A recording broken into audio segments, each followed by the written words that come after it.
인간이 만든 모든 재화는 시간이 지나면 감가상각되게 마련이고 그와 함께 가격도 떨어지는 것이 상식입니다. 그런데 아파트에서는 이러한 명제를 일거에 뒤엎는 변수가 있는데 바로 재건축입니다. 많은 분들께서 아시다시피 90년대 이전까지만 하더라도 강남 아파트 가격과 강북 아파트 가격, 그리고 서울 아파트 가격과 지방 아파트 가격이 지금처럼 현저한 차이를 보이지는 않았습니다. 오히려 강북 새 아파트가 강남의 오래된 아파트들보다 비싼 경우들도 있었습니다. 하지만 1970년대 이후부터 대규모로 공급된 아파트 단지의 노후화에 대비한 정비 필요성이 제기되어 1994년 주택건설 촉진법 개정에 의해 소형 주택 의무 비율과 분양시기 제한완화, 그리고 사업계획 승인 절차 간소화 등을 통한 재건축 활성화 토대가 만들어졌고, 이후 1996년에 5대 저밀도지구 아파트 기본계획이 수립되면서 본격적으로 강남 재건축 시대가 열리게 되었습니다. 특히 헌집을 주고 새집을 받으면서도 추가로 지출하는 비용 없이 오히려 평수가 넓어지고 경우에 따라 돈을 환급받을 수도 있다라는 예전엔 상상도 할 수 없는 일들이 벌어지면서 재건축 아파트의 가치가 급등하기 시작했습니다. 물론 재건축을 쉽게 추진할 수 있는 아파트는 그렇게 많지 않습니다. 우선 법적인 요건을 충족해야 하고 무엇보다 사업성이 있어야 가능하며 이 사업성의 동력은 바로 개발이익입니다. 이러한 개발이익에 가장 크게 영향을 미치는 것은 적용 용적률과 재건축 이후 예상 시세인데, 예상 시세가 높아야 일반 분양가를 높게 책정할 수 있고 일반 분양가가 높아야 추가 분담금이 줄어들기 때문입니다. 우선 재건축은 도시 및 주거환경정비법에 적용을 받는데, 재건축 사업이 가능하기 위해서는 노후 불량 주택 판정을 받아야 하며 이러한 판정을 받을 수 있는 기준 연도는 각 시도 조례에서 별도로 정하고 있는데, 서울의 경우 1992년 이후 준공된 아파트의 경우에는 준공 후 30년이 경과해야 합니다. 한편 재건축 추진 단계에 있어 무엇보다 가장 어려운 것이 안전진단 통과라 할 수 있는데, 30점 이하는 재건축, 41점에서 55점까지는 조건부 재건축, 56점부터는 유지보수 판정이 내려지게 되며 재건축이나 최소한 조건부 재건축 판정을 받아야지만 재건축이 가능합니다. 정비구역 지정을 받았다면 토지 등 소유자 과반수의 동의를 받아 추진위원회를 설립해야 하고, 추진위원회가 설립된 이후에는 각 동별 구분 소유자 과반수 동의와 전체 구분 소유자의 4분의 3 이상 및 토지 면적의 4분의 3 이상의 동의를 받아 조합을 설립해야 하며 이후 사업 시행인가와 관리 처분인가를 받아야 합니다. 앞에서 언급한 법적 요건을 충족한다 하더라도 궁극적으로 사업성이 좋지 않으면 재건축이 진행될 수 없습니다. 이러한 사업성을 판가름하는 가장 큰 기준은 재건축 이후 아파트 가격, 즉 고가의 일반 분양을 할 수 있는 지역인지, 그리고 더 나아가 분양가 이상의 프리미엄이 형성될 수 있는지 여부뿐만 아니라 적용 가능한 용적률에 따라 세대수가 얼마나 더 늘어날 수 있는지 여부, 그리고 기타 초과이익 환수나 기부 체납, 의무임 대비율 등 재건축 규제가 얼마나 많고 적은지 여부에 따라 달려 있습니다. 우선 고가의 일반 분양을 할 수 있는 지역으로는 기존 강남의 저밀도지구 아파트 단지가 대표적인 곳이라 할 수 있겠는데, 이들 지역은 강남 개발 초기에 자리 잡아 좋은 땅을 먼저 차지한 지역이라 그만큼 교통이나 교육환경 등 입지환경이 뛰어나고 이미 인근 시세가 국내 최고가 수준을 형성하고 있기 때문에 재건축 사업성이 가장 좋은 지역이라 볼 수 있습니다. 강남 3구 이외에도 강남과 인접한 과천이라든지 동부 이촌동, 그리고 한강변의 마포구, 용산구, 성동구, 동작구, 광진구, 강동구 등도 해당 아파트의 용적률에 따라 충분히 사업성이 있는 지역으로 분석되고 있습니다. 재건축 아파트의 가치를 결정짓는 키포인트는 바로 용적률, 건폐율, 용도지역, 대지지분입니다. 우선 용적률은 대지 내 건축물의 바닥 면적을 모두 합친 면적, 즉 연면적의 대지 면적에 대한 백분율을 말하는데, 해당 재건축 아파트가 위치한 용도지역에 법이나 조례로 설정된 용적률의 상한선이 높을 경우 추후 철거하여 새로 아파트를 지을 때 쌓아 올릴 수 있는 건물 면적이 많다는 말이기 때문에 사업성이 좋다는 의미로 연결될 수 있습니다. 다음으로 건폐율은 대지 면적에 대한 건축 면적의 비율을 말하는데, 건폐율이 높을 경우에는 쉽게 말해 넓은 형태의 건물을 지을 수 있어 대지 활용도가 높다는 장점이 있습니다.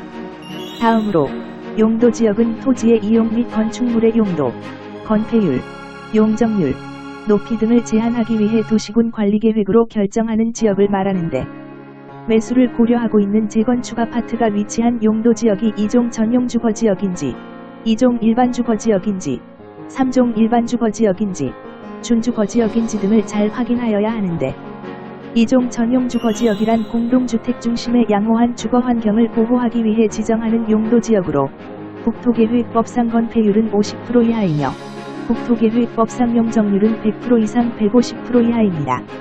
다음으로 2종 일반주거지역이란 중층주택을 중심으로 편리한 주거환경을 조성하기 위해 지정하는 용도지역으로 국토계획법상 건폐율은 60% 이하이며 국토계획법상 용적률은 150% 이상 250% 이하입니다.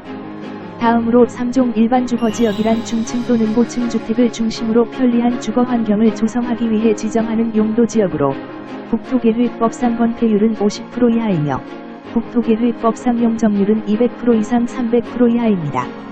다음으로 준주거지역이란 주거기능을 주로 갖을 상업적 기능의 보완이 필요한 주거지역으로 국토계획법상 건폐율은 70% 이하이며 국토계획법상 용적률은 200% 이상 500% 이하입니다. 여기서 유의해야 할 것은 용도지역에 따른 층수와 건폐율 용적률은 국토계획법에서 규정하는 범주 내에서 각 지방자치단체의 도시계획 조례로 최종 결정되기 때문에 해당 지역의 도시계획 조례를 찾아보는 것이 우선되어야 합니다.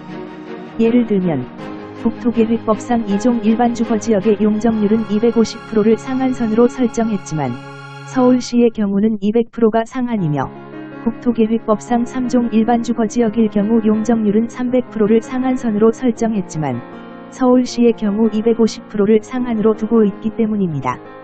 참고로 해당 용도지역이 2종 전용주거지역인지 2종 일반주거지역인지 3종 일반주거지역인지는 토지이용규제정보 서비스를 통해 확인할 수 있으며 매수하려는 재건축 아파트의 용적률은 건축물대장을 통해 확인할 수 있습니다.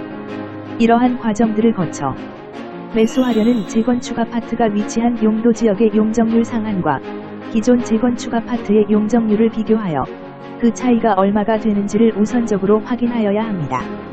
예를 들어 해당 재건축 아파트가 위치한 지역의 용적률 상한선이 250%인데 현재 매수하려는 기존 재건축 아파트 용적률이 250%라면 사실상 세대수를 늘릴 수 없기 때문에 일반적인 지역의 경우에는 사업성이 낮아 재건축 추진이 불가능하다고 보아야 합니다. 특히 통상 강남 3구에 있는 아파트는 다 사업성이 좋을 것이라고 생각하는 경향이 있는데 이는 아주 오래전에 지어진 중저층의 경우에 해당하고 15층 이상의 아파트들의 경우에는 추가 분담금이 경우에 따라 수억 대에 이를 수도 있으니 유의하셔야 합니다. 한 예로 대치동의 모 아파트의 경우에도 추가 분담금이 가구당 최대 4억 원에 달할 것이라는 예상으로 인해 사업이 중단된 바 있습니다. 추가 분담금을 적게 내기 위해서는 해당 아파트의 대지 지분이 넓어야 무상 지분율이 높아 추가 분담금이 줄어들기 때문에 대지 지분 또한 반드시 잘 살펴보아야 합니다.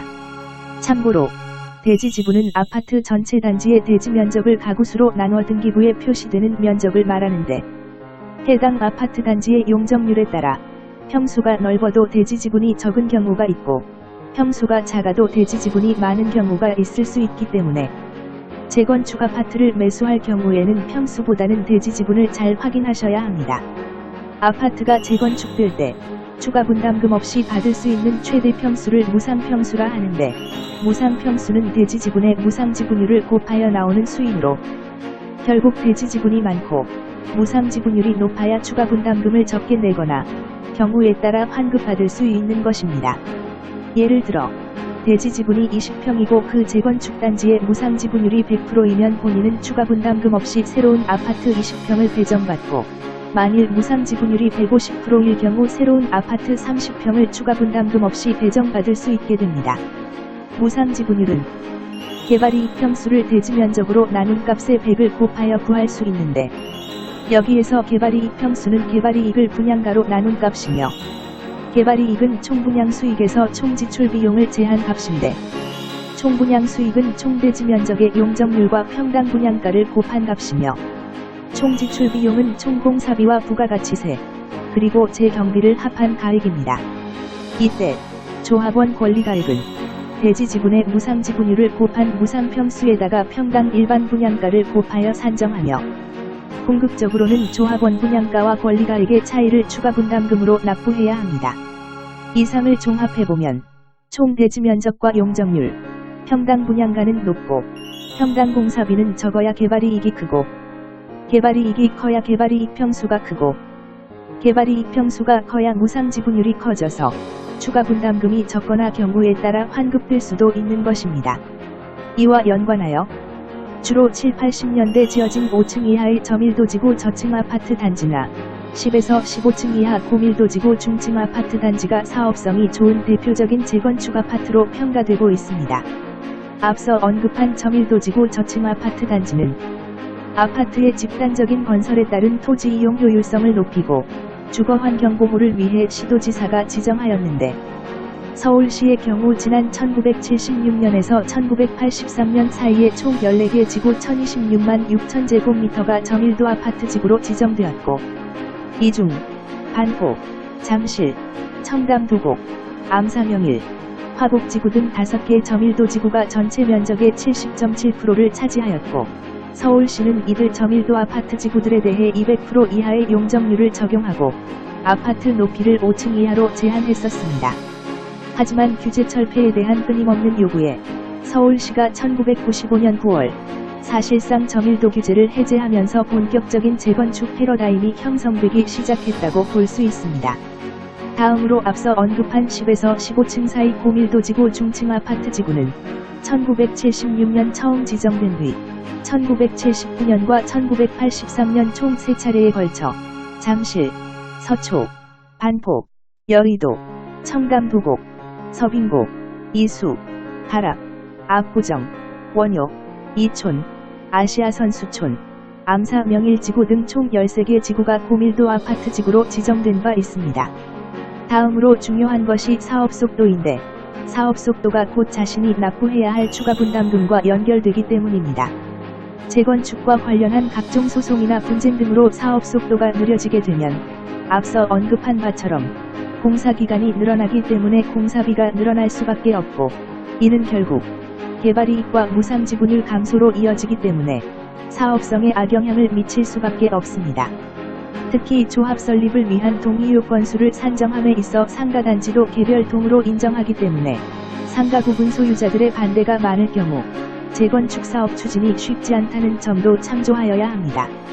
아울러 큰 대단지 안에 평형대가 다양할 경우에도 조합원 상호 간 이해관계의 충돌로 인해 사업 속도가 지연되는 경우가 있을 수 있기 때문에 매수하고자 하는 재건축 아파트 단지가 있다면 언론 등을 통해 조합원 상호 간의 소송 등 분쟁이 있거나 해당 지자체와의 갈등이 있는지 등을 잘 살펴볼 필요가 있습니다.